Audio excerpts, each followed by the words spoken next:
ଜ୍ଞାନଭାରତୀ ଐତିହାସିକ ସ୍ଥଳୀ ରକ୍ତତୀର୍ଥ ତୋରିଗଡିଆ ସ୍ନେହ ସୌହାର୍ଦ୍ଦ୍ୟର ଏକ ଜୀବନ୍ତ ମନ୍ଦିର, ଯାହା ସ୍ନେହ ଶ୍ରଦ୍ଧା ଥାଏ ନିରନ୍ତର।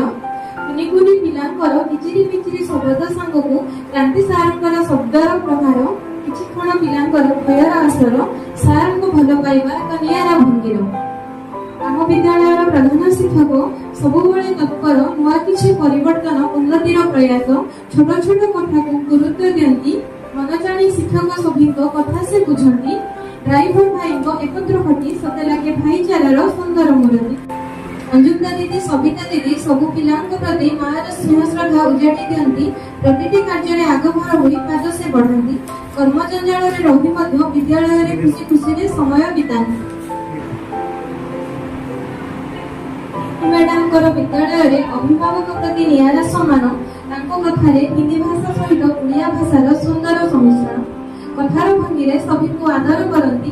ପ୍ରତିଟି ପିଲାଙ୍କର ସୁରକ୍ଷାକୁ ନେତ୍ର ଆଢୁଆଳରେ ରଖନ୍ତି। ତପସ୍ୱୀ ମ୍ୟାଡାମ ଯୁଗ ମାଧ୍ୟମରେ ପିଲାଙ୍କର ଶରୀର ପ୍ରତି ଯତ୍ନ ବିଷୟରେ ବୁଝନ୍ତି। ତା ସହିତ ଅଫିସର କାର୍ଯ୍ୟ ଦାୟିତ୍ୱର ସହ ବୁଝନ୍ତି। ଆମ ବିଦ୍ୟାଳୟର ସ୍ୱତନ୍ତ୍ର ସ୍ଥାନ ଜ୍ଞାନ ମ୍ୟାଡାମଙ୍କର। ତାଙ୍କ ଶବ୍ଦରେ ଝଲସି ଉଠେ ପିଲାଙ୍କ ପ୍ରତି ନିଆରା ଗମ୍ଭୀର ସ୍ୱର। ଆର୍ଥ ସାରଙ୍କର ଶ୍ରେଣୀ ଗୃହରେ ପ୍ରବେଶ ମାତ୍ରକେ ପିଲାଙ୍କର ସୃଷ୍ଟି ହୁଏ ଏକ ପ୍ରସାଦ ସ୍ୱରର ଝଙ୍କାର। କୁଶଳତା ମ୍ୟାଡାମ ଆବଶ୍ୟକତାଠାରୁ ଅଧିକ ସରଳ। ନିଜ କାମରେ ନିଜେ ବ୍ୟସ୍ତ ରୁହନ୍ତି, ନାହିଁ କପଟ ଛଳନା ତାଙ୍କର। ନିଲିତା ମ୍ୟାଡାମଙ୍କର ଡ୍ୟାନ୍ସର ଆଳରେ ପିଲାଙ୍କର ଗଭୀର ସ୍ନେହ ଝଲସି ଉଠେ। ଶିଶୁ ସୁଲଭ ମନୋଭାବ ନେଇ ଘୁରି ବୁଲନ୍ତି। ପୂଜା ମ୍ୟାଡାମଙ୍କ ନାମରେ ସେମିତି, କାମରେ ସେମିତି। ଗଣିତ ପାଠ ସେ ପଢାନ୍ତି, ତାଙ୍କ ହସରୁ ଝରି ଉଠେ ଶବ୍ଦର ଝଙ୍କାର। ମ୍ୟାଡାମ ଇଂରାଜୀ ପଢା ସହିତ ସାମୂହିକ ଜ୍ଞାନ ଦିଅନ୍ତି। ତାଙ୍କର ପ୍ରତିଟି କଥାରେ ନୂତନ ଆବେଗର ସ୍ୱର ଝଲସି ଉଠେ। ଲିଲି ମ୍ୟାଡାମଙ୍କ ପ୍ରତିଟି ଶବ୍ଦ ପିଲାଙ୍କ ଉପରେ ପଡେ ଗଭୀର ପ୍ରଭାବ। କହିବାର ଶୈଳୀ ତାଙ୍କର ବହୁତ ସୁନ୍ଦର, ମନେ ହୁଏ ଜ୍ଞାନର ଭଣ୍ଡାର। ମଧୁସ୍ମିତା ମ୍ୟାଡାମଙ୍କର ଶାନ୍ତ ସ୍ୱଭାବ ପିଲାଙ୍କ ଉପରେ ପଡେ ସୁନ୍ଦର ପ୍ରଭାବ। ନୂଆ ମ୍ୟାଡାମଙ୍କ ସହିତ ସମ୍ପର୍କ ଅଳ୍ପ ଦିନର, ମନେ ହୁଏ ଭଲ କିଛି କରିବାର ପ୍ରୟାସ ବାରମ୍ବାର। ପିଲାଙ୍କ ପ୍ରତି ବ୍ୟବହାର ଅତୀବ ସୁନ୍ଦର।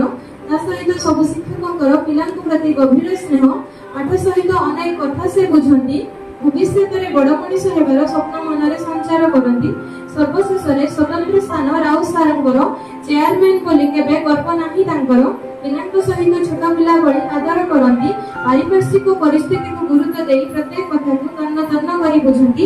ବିଦ୍ୟାଳୟ ନୁହେଁ ଆମ ଜ୍ଞାନର ମନ୍ଦିର।